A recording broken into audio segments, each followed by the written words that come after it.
DATV, merci beaucoup de rester avec nous. Parcours vous revient avec un nouvel invité pour ce présent numéro, Samuel Faye, le directeur du Centre national de formation des techniciens des pêches et de l'aquaculture. Monsieur Faye, bonsoir. Bonsoir, merci de m'avoir invité. Plaisir partagé. Alors, vous venez de sortir d'une rencontre sur l'économie bleue. Déjà, quelle était la quintessence de cette rencontre? Alors, nous avons tenu cette semaine l'atelier de clôture d'une formation portant sur l'économie bleue d'un diplôme d'université qui a été mise en place en partenariat avec l'université Senghor d'Alexandrie et l'université internationale de la mer. Donc, le Centre national de formation des techniciens des pêches et de l'aquaculture, partant des besoins du secteur, de la nécessité de renforcer les capacités des cadres, des responsables du secteur sur les questions liées à l'économie bleue, a initié ce parcours et à mobiliser autour de la formation les expertises internationales, en l'occurrence les deux universités précitées.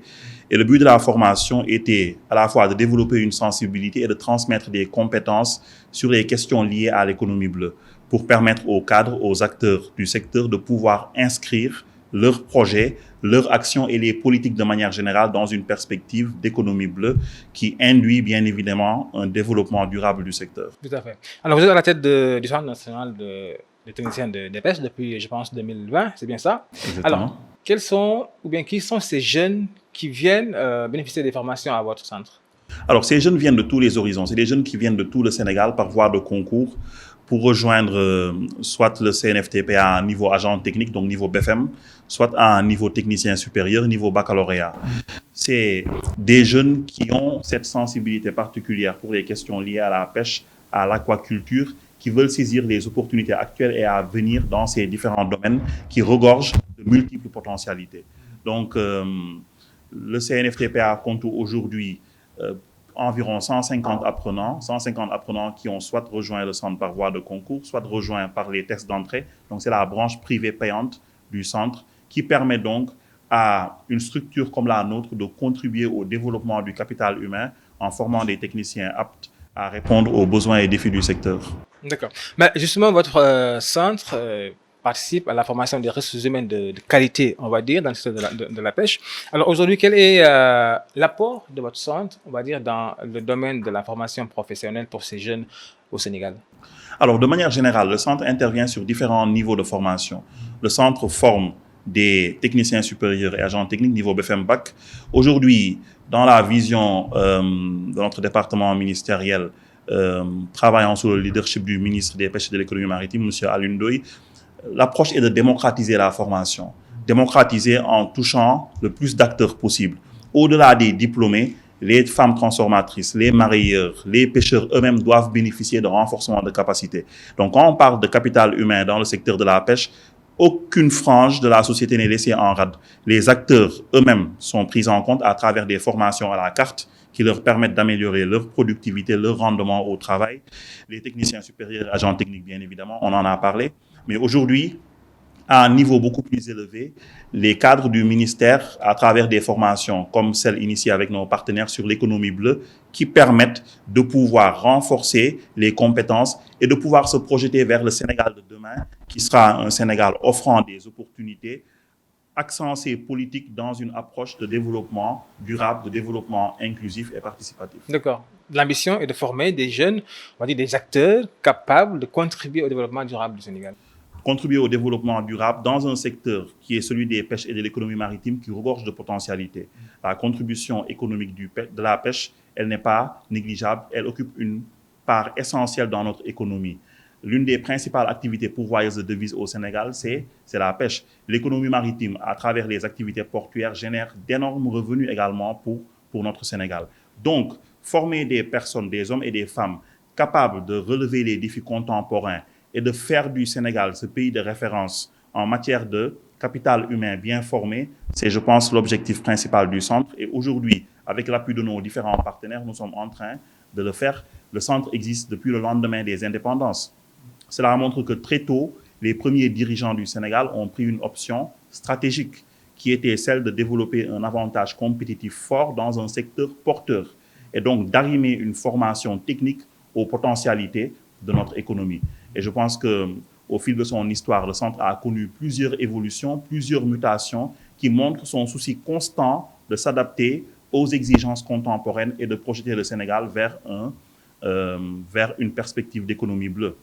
Très récemment, nous avons initié une réforme de nos programmes et cette réforme-là vient apporter des changements substantiels parce qu'au-delà de la formation technique, de la colonne vertébrale, de l'ossature technique de la formation, on ouvre d'autres perspectives sur l'entrepreneuriat, sur le management, sur l'auto-emploi, afin de permettre aux diplômés du centre de conserver ces compétences techniques qui ont fait leur force dans toute la sous-région, mais au-delà de leur permettre aujourd'hui d'être des acteurs économiques futurs en créant des start-up, des entreprises qui sont dans le secteur de la productivité, qui sont dans le secteur de l'innovation, parce que c'est un secteur qui demande aujourd'hui beaucoup d'innovation. La pêche et l'aquaculture, c'est un océan de possibilités pour la jeunesse africaine et sénégalaise. Est-ce que c'est un secteur pourvoyeur d'emploi? Oui, c'est un secteur pourvoyeur d'emploi. Plus de 600 000 personnes, d'après des études quand même assez anciennes, évoluent dans ce secteur. Donc, le nombre d'emplois directs et indirects générés est énorme. Et on n'est pas encore à un niveau de saturation du secteur. Cela veut dire qu'il y a d'énormes possibilités aujourd'hui offertes par l'aquaculture. On a vu la volonté de l'État du Sénégal, à travers le plan Sénégal émergent, de cheminer vers une aquaculture accélérée. C'est des entreprises qui vont se créer, c'est des fermes aquacoles qui seront exploitées, c'est des emplois donc pour les jeunes qui vont se créer et leur permettre de pouvoir répondre à un besoin qui est celui de l'atteinte d'une sécurité alimentaire pour notre pays. D'accord. Alors aujourd'hui, le Sénégal, à l'image d'autres pays du monde, on va dire, et de l'Afrique, est confronté à un taux élevé de chômeurs. Aujourd'hui, quel est l'apport d'une formation professionnelle technique de qualité au niveau des jeunes? Je pense que c'est l'un des défis majeurs pour notre pays et très tôt on l'a compris. Je pense que c'est pour ça qu'on a mis en place des politiques publiques à l'instar du paquet qui permettent de pouvoir répondre à ces défis. Parce que quand on parle de chômage, l'une des principales causes du chômage, c'est parfois un marché exigu, c'est également des perspectives que les jeunes ne peuvent pas saisir en raison d'un déficit qui est soit lié à la formation technique ou professionnelle. Donc le fait d'offrir des compétences qui permettent d'aller à la conquête de certains secteurs porteurs, je pense que c'est à ce niveau que se trouve l'avenir. Donc tous les pays, et ça je le pense, et les chiffres le montrent, tous les pays qui se sont développés, on parle de 30 glorieuses, on parle de miracles asiatiques, c'est à travers des investissements énormes sur le capital humain.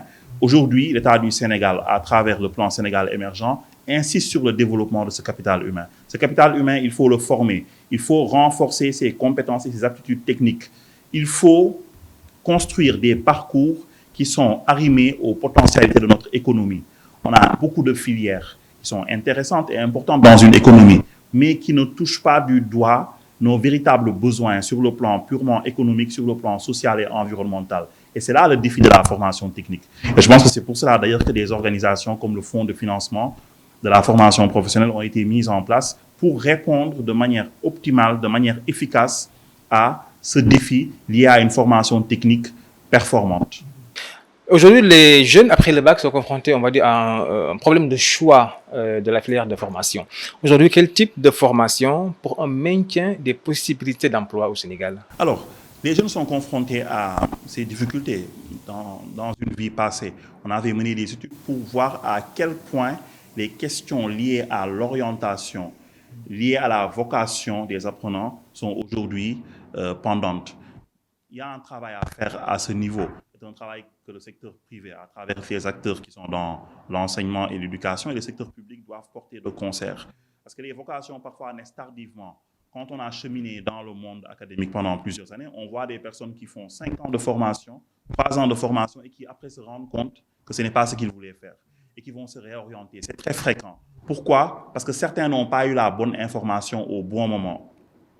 Toutes les personnes n'ont pas vocation à faire des formations, entre guillemets, élitistes, qui conduisent à un niveau d'études supérieures, master, doctorat. Je pense que les formations courtes, les formations techniques, mais axées sur les potentialités de nos territoires, l'agriculture, la pêche, l'économie maritime, l'économie bleue, l'artisanat, la mécanique, la plomberie, ces formations courtes, ces compétences ciblées, mais qui répondent à de véritables besoins en termes de savoir-faire au niveau de notre économie, doivent davantage être privilégiés. Et je pense que c'est l'orientation que l'État est en train de prendre en essayant de privilégier davantage les filières scientifiques. D'accord. Peut-on parler d'enjeux d'émergence liés à ces formations professionnelles techniques? Oui, il n'y a pas d'émergence sans capital humain capable de porter les défis liés à l'émergence. L'émergence, c'est un état d'esprit. C'est un état d'esprit, c'est une posture, c'est une attitude, c'est un comportement. L'émergence, c'est des hommes et des femmes capables de répondre aux défis contemporains qui les interpellent. Le Sénégal a aujourd'hui des défis. Si nous avons des hommes qui, de par leurs compétences, sont capables de les relever, nous cheminerons sereinement vers la voie de l'émergence. Et donc, investir sur un capital humain fort, c'est une grande priorité. Et je pense que c'est le chemin que nous avons pris. Alors, c'est un peu tôt de faire un bilan, on va dire, mais depuis 2020, on est à 2021. Vous êtes à la tête de ce centre de formation professionnelle technique. Alors, peut-on parler de bilan à mi-parcours? Qu'est-ce que vous avez fait pour le moment au niveau de ce centre et qu'est-ce qui reste encore à faire? J'imagine que vous avez une vision assez large au niveau de ce centre. Je pense qu'il y a énormément à faire. Oui, je pense que je suis à quasiment 1 an d'activité au niveau de ce centre, qui est un centre de référence et qui a une histoire. Les murs de ce centre racontent une histoire formidable qui est celle d'une école qui a contribué au développement du secteur de la pêche en pourvoyant le secteur en cadre, en techniciens compétents. Mais une école, à mon humble avis, c'est 3 pans d'activité essentiels. Les 3 les plus importants, il y en a d'autres, mais les 3 les plus importants, c'est d'abord le programme. Il faut un programme performant, il faut un programme arrimé aux besoins et exigences de la vie professionnelle. Je pense que l'une de nos plus grandes satisfactions, c'est d'avoir conduit depuis 2020, et cela a connu son aboutissement très récemment en 2021, la réforme des programmes. C'est une réforme en profondeur, l'une des plus importantes qui soit intervenue ces dernières années et qui permet de projeter l'apprenant du centre, je le disais tantôt, vers le Sénégal de demain, et donc qui renforce une colonne vertébrale technique en développant d'autres ouvertures, d'autres fenêtres sur les questions liées à l'entrepreneuriat et autres. Donc la réforme des programmes, c'est vraiment une grande satisfaction. Nous avons réuni le comité des programmes, qui est l'un des organes de fonctionnement du centre et qui est habilité seul à approuver le programme, et ce comité à l'unanimité a approuvé le nouveau programme. Ce comité, il est composé de l'ensemble des directions du ministère, de l'essentiel des directions du ministère des Pêches et de l'économie maritime, mais aussi des organisations professionnelles, parce que ces organisations professionnelles sont nos partenaires, ce sont les principaux recruteurs de nos apprenants. Alors, à côté de cette réforme des programmes, donc, qui a connu son aboutissement, il y a également la mise en place d'un enseignement plus axé sur la technicité à travers une écloserie. J'en profite pour remercier l'ANA, qui nous a permis aujourd'hui, au niveau de la filière aquacole, de pouvoir positionner le centre comme un établissement de référence dans la formation en aquaculture. Nos étudiants sont sur toute la chaîne de valeur aquacole. Le centre également s'est vu doté d'une identité plus forte, parce que je pense que c'est un élément qu'on néglige, mais les écoles doivent avoir une identité, un système de valeurs, créer une forme d'allégeance très forte vis-à-vis des valeurs, des principes de l'établissement. Aujourd'hui, l'identité corporative, l'identité vestimentaire du centre a évolué. Et ça permet de pouvoir travailler sur un modèle d'apprenant pétri de valeurs, de principes et capable de répondre aux défis de son secteur. À côté de cela, on a un projet d'incubateur qu'on est en train de mettre en place. Nous avons obtenu avec les partenaires, les directions du département de financement pour cet incubateur qui va permettre de pouvoir accompagner les startups qui sont dans le secteur créatif. Donc voilà, à cela s'ajoutent d'autres partenariats dont on est fiers. Parce que je le disais, le premier élément, c'est les programmes. Le deuxième élément, c'est l'ouverture de l'apprenant. Et cette ouverture se fait à l'international. Donc, nous avons pu diversifier le collège de partenaires avec l'Université internationale de la mer qui nous apporte énormément en termes d'expertise. L'Université Senghor à Alexandrie qui est l'opérateur de la francophonie, l'opérateur universitaire de la francophonie. Donc, c'est des expertises qui viennent aujourd'hui enrichir notre offre de formation et qui également ouvrent nos apprenants vers un océan de possibilités à l'international. Le troisième pan, c'est l'aspect après le programme, l'ouverture à l'international. Pour moi, le dernier point, le troisième, c'est vraiment l'insertion. Travailler sur l'insertion. Et aujourd'hui, il y a un travail qui se fait déjà à travers les programmes. On a initié des modules sur les comportements professionnels, les outils de recherche d'emploi. Au-delà de cela, on a un service développement qui travaille en permanence à élargir le périmètre de partenaires pour une meilleure insertion de nos apprenants.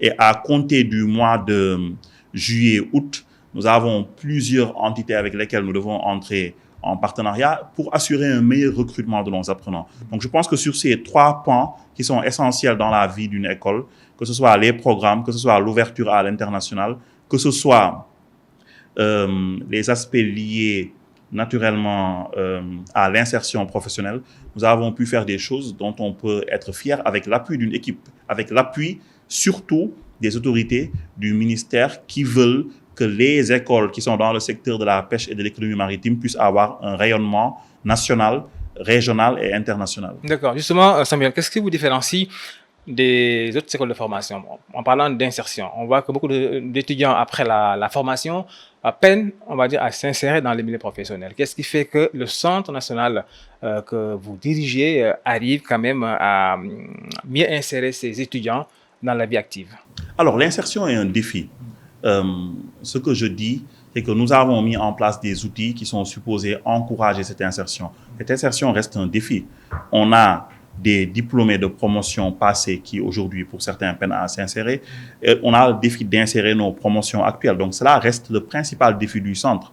Maintenant, comme je le dis, avec un programme fort, avec de nouveaux partenariats, avec une meilleure implication des organisations organisationnelles, on peut progressivement aller vers une situation de quasi plein emploi pour nos apprenants. À cela s'ajoutent les perspectives entrepreneuriales qu'une formation renforcée sur les aspects liés à l'entrepreneuriat et un incubateur supposé les accompagner vont créer. Donc, si on prend en compte cet écosystème qui se construit, l'on peut dire que l'apprenant du CNFTPA aujourd'hui peut se projeter plus sereinement vers un monde professionnel qui lui offrirait des perspectives. Mais après, c'est une question de culture, ce n'est pas facile. Parce que trouver un emploi, c'est un état d'esprit, c'est une posture, c'est l'environnement, c'est un ensemble de choses. Ceux qui sont dans une posture très attentiste vis-à-vis de l'État peuvent parfois être déçus.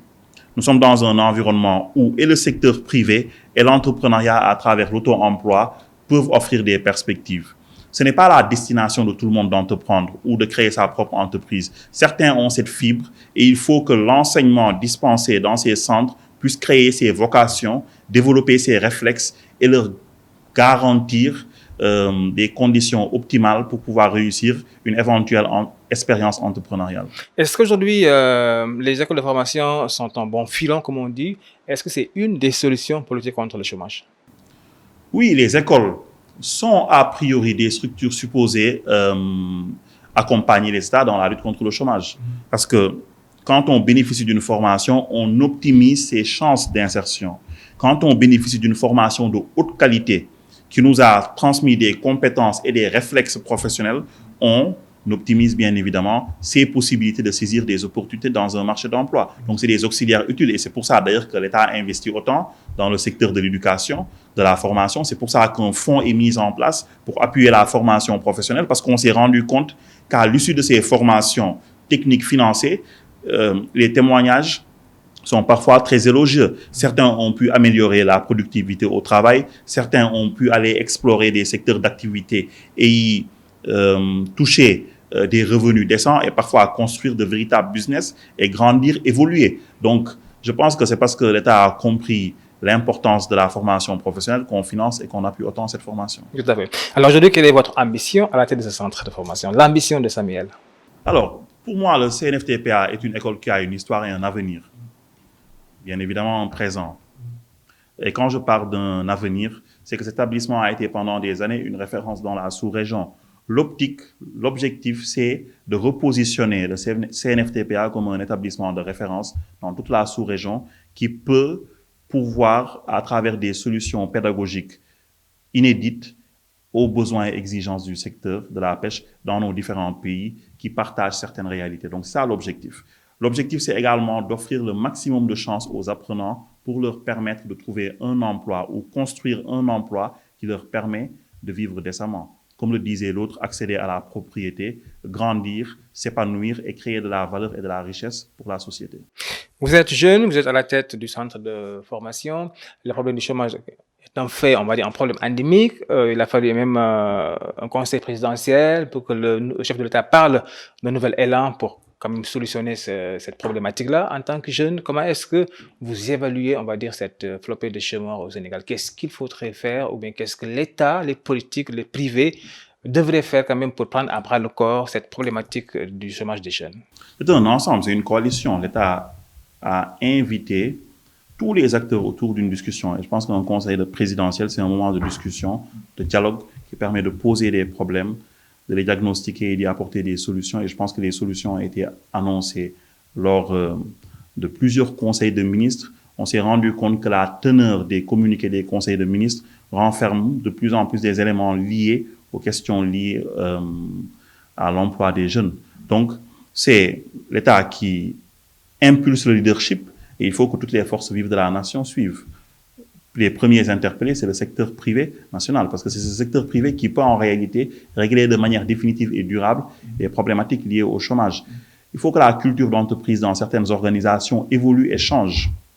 Parce qu'il faut dire qu'on a, et ça c'est une vision personnelle qui est pour moi une sensibilité d'ordre politique, on a des chefs d'entreprise qui se sont construits, mais en laissant le vide autour d'eux, en ne construisant personne. Cette conception de l'entreprise très orientée sur l'individu, sur la personne qui crée des richesses, qui lui-même aspire toutes les richesses et qui laisse tous ceux qui sont autour de lui sur la touche, n'est pas une conception patriotique, citoyenne qui peut permettre de résoudre les problématiques et les questions liées au chômage. Et c'est dommage. Donc, il faut une coalition nationale. Et quand on parle de coalition, c'est que tous les acteurs, de manière sincère, de manière volontaire, sachant que c'est une question centrale et cardinale pour l'avenir de notre nation, puissent se donner la main et initier les actions qui permettent de répondre à ces questions, la convention État-employeur et tant d'autres initiatives, l'appui à l'entrepreneuriat, le financement de la formation professionnelle. C'est autant de structures qui, aujourd'hui, et de projets qui peuvent permettre d'apporter des réponses. Mais encore une fois de plus, il faut un changement de paradigme dans la perception, pas de tous. On a d'excellents capitaines d'industrie, on a d'excellents dirigeants d'entreprise, mais il faut dire que certains qui sont sur des pans d'économie assez sensibles ne jouent pas pleinement le rôle sur le plan patriotique et maintiennent leur emploi et parfois dans un niveau de précarité contractuelle qui ne permet pas de se développer. Parce qu'on parle d'emploi de chômage, mais on a aussi beaucoup de jeunes qui ont pu grappiller des emplois ou des stages et qui sont stagiaires à vie, qui sont parfois dans des situations très spécifiques qui ne leur permettent pas de se construire, alors que ces entreprises ont les moyens de les construire. Donc cette logique très atypique de certains chefs d'entreprise doit évoluer, je pense. Il y a tout un travail à faire et je pense que l'État peut impulser un leadership dans ce sens. Tout à fait. L'émission Parcours donne la parole à des jeunes entrepreneurs qui ont réussi, en tout cas qui ont qui sont des références au niveau de la jeunesse sénégalaise. Samuel, vous êtes à la tête, on va encore le redire, du Centre national de formation. Est-ce que jusqu'ici vous êtes fier, on va dire, de votre parcours? Oh, il y a beaucoup de choses à faire. On a tous des échecs et des réussites. J'en ai eu des échecs dans ma vie professionnelle. J'ai initié des projets qui parfois n'ont pas marché, qui pour d'autres ont relativement réussi. J'ai pu apprendre de mes échecs. Je ne sais pas si je réussirai cette expérience. Je bénéficie du soutien de beaucoup de personnes qui m'appuient, qui m'accompagnent. Et voilà, j'espère que ce sera une expérience positive. Et je pense qu'il faut toujours avoir la force de se relever. C'est la chose la plus importante. Et dans mon parcours, il est arrivé parfois qu'à des moments extrêmement difficiles, à des moments où on ne voit pas la lumière, qu'une solution puisse germer et vous permettre d'aller beaucoup plus loin que vous ne pouviez l'imaginer. Je pense que c'est là que se trouve l'une des clés de la réussite. C'est dans la persévérance. Et dans cette persévérance, on a aussi besoin du soutien de nos proches, de notre famille, qui, pour beaucoup d'entre nous, a joué un rôle central dans la construction de notre parcours académique, scolaire, humain, qui nous permet aujourd'hui de faire ce que nous faisons. Quand vous vous réveillez le matin, qu'est-ce qui vous motive dans votre journée, votre quotidien? Moi, quand je me réveille le matin, je commence mes journées de manière spécifique. J'essaie de faire du sport. Quand j'y arrive, c'est que j'aurai une belle journée. Quand je suis tellement paresseux que je n'y arrive pas, c'est que ma journée sera très morose. Donc, moi, ce qui me motive chaque jour que je me lève, c'est le fait de pouvoir sentir, bien qu'en étant jeune, qu'on est utile dans l'activité que l'on mène. C'est ça le plus important, l'utilité que l'on a. Sentir à travers les initiatives que l'on prend, les possibilités qu'on a de toucher la vie d'individus. À travers la formation, on change des vies, on crée des vocations, on crée des choix de carrière, de possibilités. Certaines personnes, 5 ans après, 10 ans après, vous écrivent pour vous dire merci pour le conseil que vous m'avez donné en telle ou telle année. Donc moi, après 11 ans dans le secteur de l'enseignement supérieur et aujourd'hui de la formation professionnelle, je pense que Ce qui me motive, c'est vraiment l'impact que j'ai dans la vie des individus avec qui je collabore, avec qui je travaille, qui sont dans les établissements que j'ai eu à diriger. Est-ce que ça vous arrive d'avoir des doutes, de vous sentir tout seul dans cette mission qu'on vous a confiée? Il y a toujours un moment de solitude. Quel que soit l'entourage que l'on a, quelles que soient les personnes qui sont autour de nous, on a toujours ces moments de solitude, de doute. Après, quand on doute, il faut avoir la force de revenir vers l'essentiel. Je le dis, le soutien familial est important. La foi est importante. La foi en nous-mêmes également est importante. C'est autant de choses qui vous permettent de tenir et de pouvoir après relever la tête. J'ai la chance d'être de nature assez optimiste. Je pense que ça m'a beaucoup aidé. Parce que dans des situations parfois très improbables, vous avez des solutions qui se créent et qui peuvent parfois même changer votre vie personnelle. Alors, est-ce que Samuel se projette, on va dire, la politique, ça vous tente? La politique a été au cœur de ma vie. Depuis plus de 10 ans, je suis membre d'un parti, le Parti socialiste. J'ai eu la chance très tôt de discuter avec des personnes qui ont contribué au Sénégal à construire le Sénégal que nous connaissons aujourd'hui, de pouvoir interagir avec eux pour apprendre de leurs discours. Certains ont un discours nostalgique, certains vous racontent les erreurs qui ont été commises, certains vous racontent les grands succès. Et toutes ces conversations, ces échanges vous enrichissent et vous permettent de voir ce qu'a été le Sénégal et ce que le Sénégal peut devenir de par la valeur de ses filles et de ses fils. Donc, l'expérience politique est pour moi l'une des plus belles expériences qui soit. Malheureusement, beaucoup de personnes s'en privent parce que le champ politique étant en constante ébullition, la politique étant ce qu'elle est parfois dans des pays comme les nôtres, malheureusement, beaucoup préfèrent ne pas prendre ce risque politique parce qu'il y a un risque politique qui existe. Et face à ce risque politique, beaucoup préfèrent la tranquillité ou bien d'autres formes d'engagement, un engagement associatif. J'ai eu un engagement associatif qui m'a aussi autant apporté qu'un engagement ou que mon engagement politique. Donc, c'est dire qu'à travers les expériences politiques, les expériences associatives, on se construit, on parvient à développer des initiatives et l'impact de ces expériences sur notre parcours est presque aussi fort que l'impact des formations qu'on a suivies. Moi, je suis juriste de formation. Je travaille aujourd'hui dans un secteur très spécifique. Il a fallu une agilité professionnelle pour quitter le monde des business schools pour aller vers un monde différent. Et cette agilité, la vie associative, la vie politique vous l'offre parce que vous travaillez sur des thématiques qui ne sont pas votre cœur de métier. Et cela vous permet de pouvoir, je pense, être beaucoup plus multitâche, d'être beaucoup plus efficace, d'être beaucoup plus capable de vous adapter aux besoins et exigences de l'instant présent. Ça, c'est important. Parcours, votre émission que vous regardez sur DA TV, qui reçoit aujourd'hui Samuel Faye, le directeur du Centre national de formation professionnelle des techniciens de pêche et de l'aquaculture. Samuel, on est presque arrivé au terme de cette émission. Pour le jeune qui vous regarde, qui vous prend en modèle et qui a envie de devenir un futur champion, on va dire, national, quel conseil lui donneriez-vous pour quand même pouvoir subsister, on va dire, dans la vie professionnelle? Le conseil, je ne suis pas donneur de leçons, mais le conseil, c'est juste que la jeunesse n'est ni un handicap ni un avantage. La jeunesse n'est pas une vertu, elle n'est pas un handicap. On peut très tôt se construire. Et je pense que dans nos environnements, on a parfois inscrit dans l'esprit de beaucoup de jeunes qu'il fallait plusieurs années, une certaine ancienneté, un certain âge pour pouvoir aspirer à certaines choses. Et c'est ainsi que certaines générations ont pu se construire. Ce n'est plus conforme à la marche du monde. On a, parmi les hommes les plus puissants du monde, des jeunes qui ont aujourd'hui moins de 35 ans et qui ont pu construire des empires. Ils n'ont pas une intelligence supérieure à celle des jeunes citoyens d'Afrique. Ils n'ont pas des compétences ou des connaissances supérieures. Je pense que l'intelligence est la chose la plus démocratisée dans le monde. Donc, il faut, je pense que le discours à l'endroit de la jeunesse soit un discours d'autonomisation. Il ne faut pas sous-traiter son avenir. Moi, je suis acteur politique, j'ai toujours refusé qu'un jeune vienne me voir pour me dire « oui, vous êtes mon avenir ».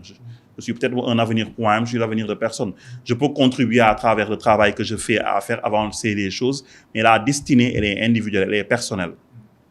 Elle est collective dans le sens où ensemble nous pouvons construire une nation. Mais c'est une somme de réussites individuelles qui peut former un collectif. Et il ne faut pas qu'on oublie cela. Donc, que personne ne sous-traite son avenir à personne. Votre avenir est entre vos mains. Croyez en vous-même, en votre potentiel. Aspirez aux plus grandes choses, parce qu'aucun rêve n'est trop grand. On a vu des personnes qui dormaient dans des bancs de rue, qui sont devenues parmi les plus grosses fortunes. ça ne veut rien dire. La réussite, elle n'est pas que financière. On a vu des personnes qui étaient perdues sur le plan spirituel, qui sont devenues des illuminés et qui ont changé la face du monde. Donc, on peut toujours aspirer aux plus grandes choses à condition d'y croire, de croire en soi-même.